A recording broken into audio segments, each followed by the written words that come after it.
महानुभावहरू यति बेला म तुलसीपुर उपमहानगरपालिका 11 र दङ्गीशरण गाउँपालिका वडा नम्बर 2 को यो भाइरल पुलमा आएको छु। दर्शक महानुभावहरू, हामीले यहाँ देखिरहेका छौँ यो पुलको दृश्य। यो पुलमा यसले धान्नु भनेको 1000 जनालाई मात्रै धान्ने हो हैन, तर यसमा चाहिँ 3000 4000 जना मान्छेको भिडभाड लागेको हुन्छ।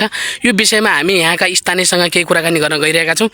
आजको यस पुलमा यहाँका स्थानीयहरूले देखेको कुरा के छ र कस्तो छ, यो पुल कतिको भाइरल छ र भाइरल चाहिँ हुँदैमा यसको चाहिँ क्षति पुग्ला कि नपुग्ला भन्ने विषयमा आज हामीसँग हुनुहुन्छ यहीँका स्थानीय हुनुहुन्छ। उहाँलाई चाहिँ म केही कुरा भन्न गइरहेको छु।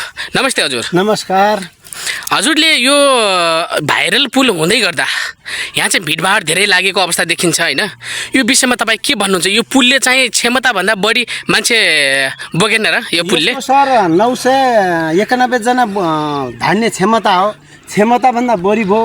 मान्छे 3-4 हजार मान्छे हुन्छ यहाँ। भिडभाड आएर ट्राफिकले पनि यहाँ हेरिदिनु पर्यो, पुलिस प्रशासकले पनि हेरिदिनु पर्यो।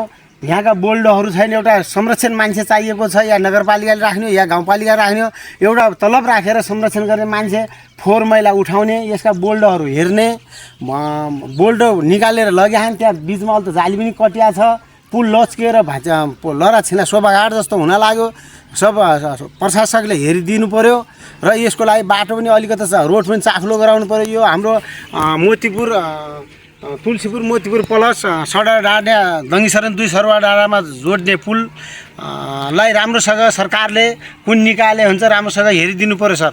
अनि यसमा चाहिँ नट बोल्ट फुकालेर लगेको अवस्था देखिएको छ भनेर भन्नुहुन्छ हैन? अब यसमा चाहिँ स्थानीय सरकारहरूलाई तपाईहरुले केही कुराहरु चाहिँ भन्नुभएको छ? म स्थानीय सरकारहरूलाई मोटामोटी भनि गरे उहाँहरूले सुन्नुहुन्न। प्रत्यक्ष देखिन्छ त्यहाँ जाली काटिया छन्, बोल्ट खसेर त्यो जो कसेका टायरवाला लहराका बोल्ट खसेर लगेका छन् त्यहाँ देख्न सकिन्छ, फोटो शुद्ध लग्न सकिन्छ। यसमा राज्यले एउटा पुलिस बिट घर रात बिरातमा राम्रो मान्छे हिँड्छ नराम्रो मान्छे पनि हिँड्छ, एउटा पुलिस बिट पनि चाहिएको छ।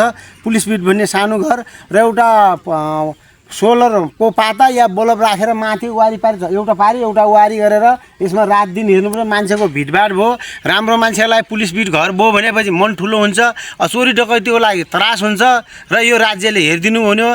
कुन राज्यले हेर्ने, गाउँपालिकाले नगरपालिकाले हेर्ने हो कि प्रदेशले हेर्ने, राज्यले हेर्ने हो कि एउटा हाम्रो दाङ जिल्लाको गहना हो, यो नेपालकै गहना हो। मान्छेहरू यहाँ यो 5 नम्बर प्रदेशको 6 नम्बर 7 नम्बर प्रदेशको आउनुहुन्छ, त्यहाँनिर हामीहरूको खाजा घर छ, वहाँनिर बोर्डहरू लागेका छन्, रमणीय ठाउँ छ। भोलि पर्यटन क्षेत्र घोषित गर्नु पर्यो राज्यले पनि। अनि अब तपाईहरुको यहाँ चाहिँ अब स्थानीयहरू भएको कारणले तपाईहरुले भन्ने यो एकदमै राम्रो कुरा हो, तर यसमा चाहिँ स्थानीय सरकारहरूले पनि सुनाइ गर्नु पर्यो हैन? र सँगसँगै चाहिँ यहाँ बोर्ड समिति पनि होला, बोर्ड समितिले पनि यो भिडियो हेरेर अलिकति मनन गर्नु पर्यो, किनभने यहाँका पुलहरू यो बनेका संरचनाहरू चाहिँ विकासभन्दा विनाश भइरहेको यहाँको स्थानीयहरूले बताउनुहुन्छ। दर्शक महानुभावहरू, यो विषयमा हजुरले चाहिँ स्थानीय सरकारसँग कुरा गर्नुभयो, केही कुरा गर्नुभयो? हजुरले कुरा गरेर यो गाउँपालिकाले हेर्ने कुरो हो भन्नुहुन्छ, नगरपालिकाले हेर्ने हो भन्नुहुन्छ। अब हामी कहाँ छ? हामी बिजी खेती किसान गर्ने मान्छे, गाई बस्तु पाल्ने मान्छे, खेती गर्ने हामी कहाँ? उहाँहरूलाई भने वडा अध्यक्षलाई भन्दा गाउँपालिका जानुहोस् भन्छ, नगरपालिकाले भन्दा गाउँपालिका नगरका वडाले सोद्धा नगरपालिकामा जाने भनेर कुरो गर्दै हुनुहुन्छ अरे। अब बाटोको यस्तो नाजु छ स्थिति, वारिपारि यस्तो एउटा गाडी दुईटा गाडी पास हुनु, बाटो साँग्रो छ। यसमा पनि अलिकति रोड त्यहाँ उकालास दङ्गीशरणमा जाने यो पाल्लापट्टि जाने रोड साँग्रो भयो, रोड पनि अहिले त खुलियाम गराइदिनु पर्यो। थोरै लगनमा पनि गिटी हिँड्छ, बाल्लो हिँड्छ, पिच नभए पनि यसको संरक्षण राज्यले एकदम हेर्नु पर्यो राम्रोसँग। ठिकै छ, हजुरलाई विचारको लागि धेरै धेरै धन्यवाद। यो विषयमा हामी पुलको दृश्य पनि हेर्न जाँदैछौँ। यो पुलको कहाँ कहाँ नट बोल्ट निकालेको छ, तार पनि काटिएको छ भन्ने कुरा चाहिँ स्थानीयहरूले भन्नुभएको छ। दर्शक महानुभावहरू, हामी चाहिँ अब यो पुलको दृश्य हेर्न गइरहेका छौँ। दर्शक महानुभावहरू, यतिखेर म तुलसीपुर उपमहानगरपालिका 11 र दङ्गीशरण गाउँपालिका वडा नम्बर 2 को मोतीपुर भन्ने ठाउँमा यो पुलको दृश्य देखाउन गइरहेको छु। हामी यो बिचमा यसरी लप्किएको छ, देख्न सक्नुहुनेछ। यो बिचमा यो पुलमा धेरै हाइट थियो भने अहिले चाहिँ यो बराबर लेभलमा चाहिँ आएको छ, यो चाहिँ लच्किएको छ। हामीले तपाईलाई चाहिँ यो जस्ताको तस्तै भिडियो कैद गरेर देखाएको छौँ। दर्शक महानुभावहरू, यो यसरी चाहिँ यो झुलिङ्गे पुललाई यसरी चाहिँ बोल्ड निकालेर यो तारहरू चाहिँ फालेको अवस्था छ, देख्न सक्नुहुनेछ। यस्तो अवस्था भइसकेको छ, तर यहाँको स्थानीय सरकार लगायत यहाँको व्यवस्थापन समितिले किन आँखा नलगाएको होला?